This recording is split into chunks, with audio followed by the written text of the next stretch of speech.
As you and I were chatting earlier, or whatever, I've been asked this before or whatever, but everything revolves around being raised in Southern California. Bonneville stuff, drag race stuff, circle track stuff, pavement, dirt, and got running with the right crowd. Yeah, I was a mechanic, worked in shops, stuff like that, worked in a Corvette shop. Everything was medium, high end and stuff like that.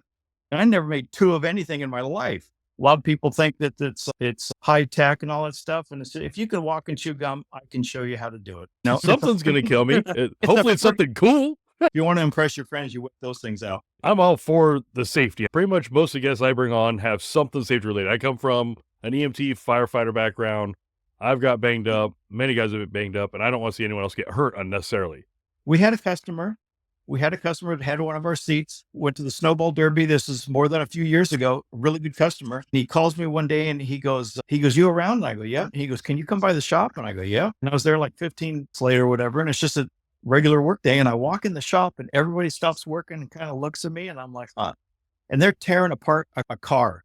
I mean, it's down to the chassis, the seat, and they've already got the motor out of it. The front end has moved over about 2 feet. I'm just like, whoa.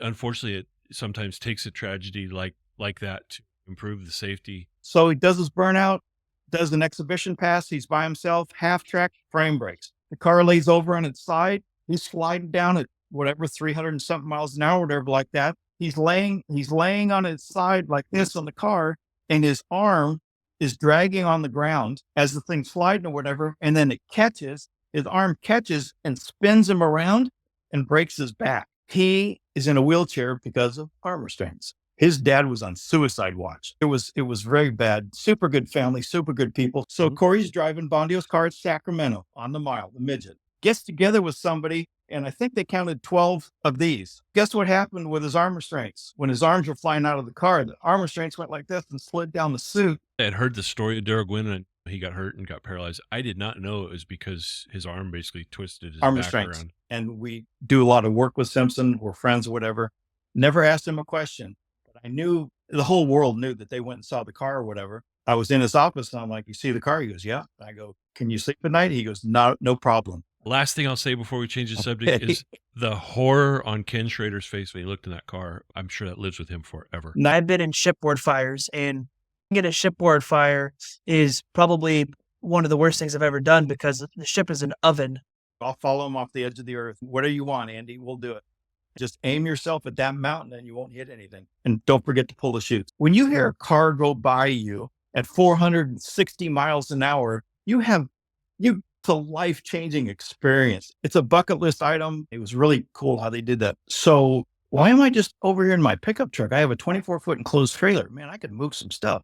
And you can't because there's just not enough hours, and they would close at 6 o'clock.